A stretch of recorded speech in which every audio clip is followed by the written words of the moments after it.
the Porsche 944. Über den Porsche 944.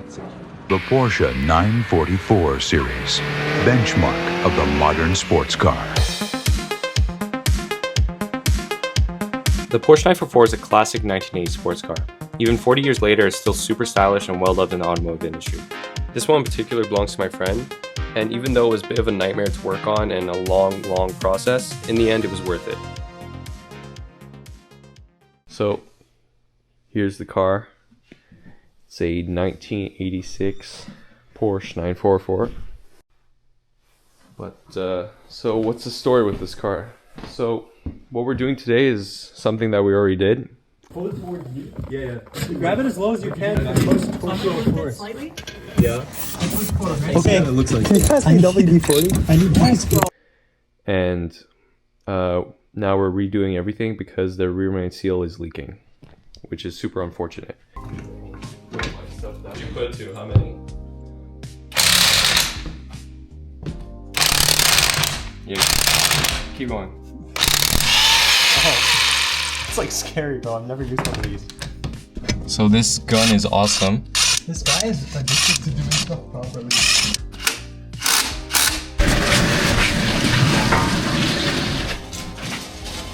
Everything's kind of a mess right now. That's okay. We're both matching. We both have the same coveralls.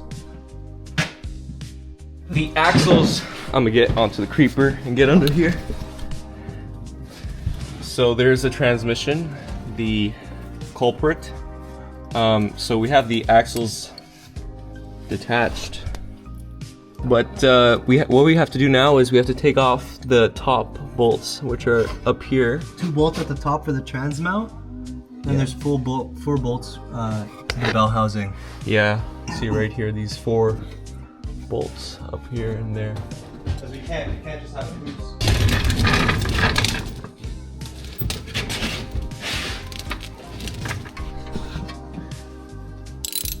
So you got 1 bolt out? 1 bolt. Okay, there you go, that's the one. And there's the second bolt. There's a coupler linking the torque tube to the transmission here in the rear. Yeah. So we're just taking that off. We're taking off the transmission and destroying it. Worst bolt to strip right here. Yeah. Tell me how. That's just how we know. Keep going, keep going, keep going. Oh yeah. Whoa. There. Did you see the transmission? That was holding the weight of the transmission. I got a little blister boy.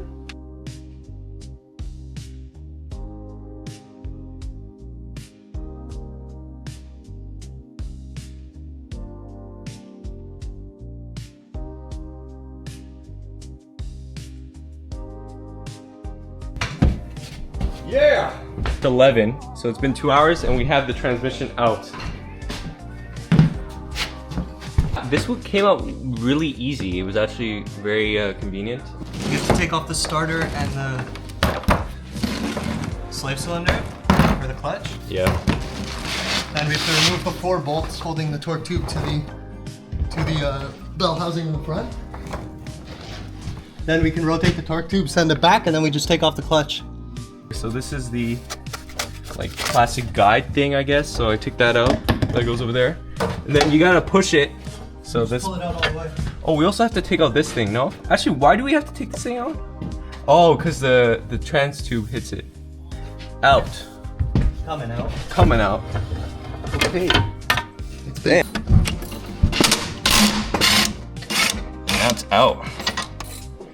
Boom. That was a heat shield. What heat shield? I don't know. You got it out? Yeah. This thing's out now. Like, well, it just looks like fresh, but that's like fine.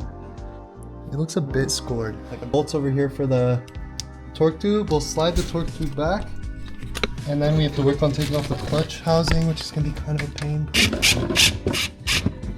Do you have a? Jeez, man, I can't. Oh my god! So convenient. This thing alone has made this job like half as long. Yeah. So this thing connects to the engine. It runs all the way back here. And that's what we have to move out of the way so we can get the bell housing off and then get the rest of the stuff off so we can change the rear main seal.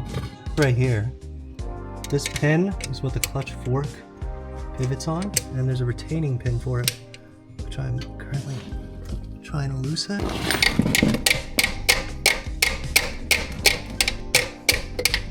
So you see the pin sliding out? I don't know the name. Pressure plate. Pressure plate. So there's the pin, pivots over here on the clutch fork, pivots over here and disengages the clutch. So now all we do is we take off these 4 bolts on the bell housing, and the housing should pop off, no problem. Hell yeah! Oh, I'm stronger than the gun. Okay. Now we're taking off the last bolts of the bell housing so I can pull this sucker off. Oh, that's off. Yeah. What? That sucker's off. This pressure plate we have to take off with the clutch. With the clutch? Mm-hmm. Okay.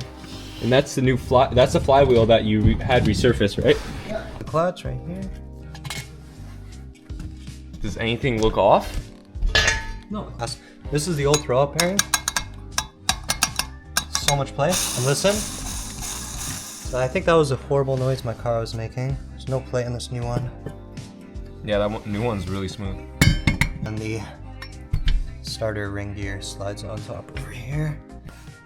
So you see the rivets, how they're ground down? Yeah. That's because they were grinding and that's what created this groove. Oh. This is what Porsche decided to do in the 80s. Yeah. So instead of having spring-centered clutch, they decided to put rubber as basically to absorb all the vibrations, and obviously after 40 years it's going to break down. And it had this backup, which is these teeth here, so it would lock in, but it makes your shifting really Clunky. Yeah, if you let off the gas and if you press the gas. Push up? Yeah. Oh yeah, it's leaking. There it is. Oil looks really milky for some reason. There's literally like metal in it. That's what was leaking. So this is a Porsche P234 tool, and it's very expensive. Rear main seal. With the tool here. Yep. The inside of the inner lip of the tool. This is gonna slide over the crank, and then we're gonna give the tool a little twist and pull it out.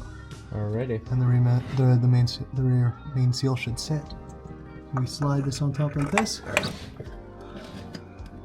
And then, does that look even? God knows. I mean, the tools should line it up for you, right? Yeah, but look here. It's a bit of like play between the, I don't know really. Porsche mechanic. We just crank down on this. Porsche mechanic. Keep going, bro. You got this. This is scary. Yeah. Really snug. It didn't feel exactly like this last time. We on? Yeah. Looks a lot better now. We're gonna have to put the bell housing on, and then, the clutch, the whatever it's called, I forgot what it's called again. Pressure plate. Yeah, pressure plate. And the bell housing and the starter, and then we're gonna start it. And then we'll see if this car leaks any more oil. That's actually fit properly. Yeah.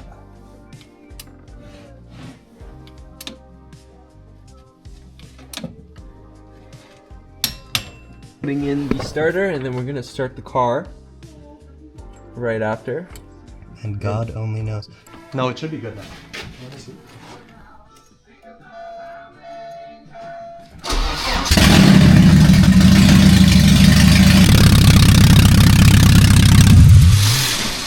Oh, we did it!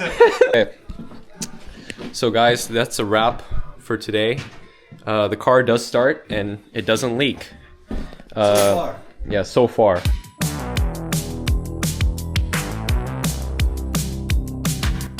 So the next weekend, we took our time to put everything back together and finally go for a test drive after such a long time.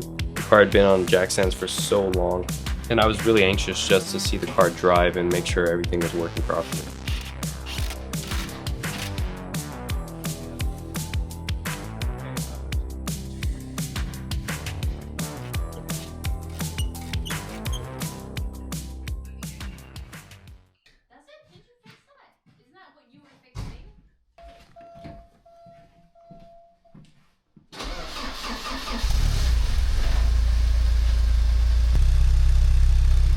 She lives! Turn on your lights. Hell yeah, brother!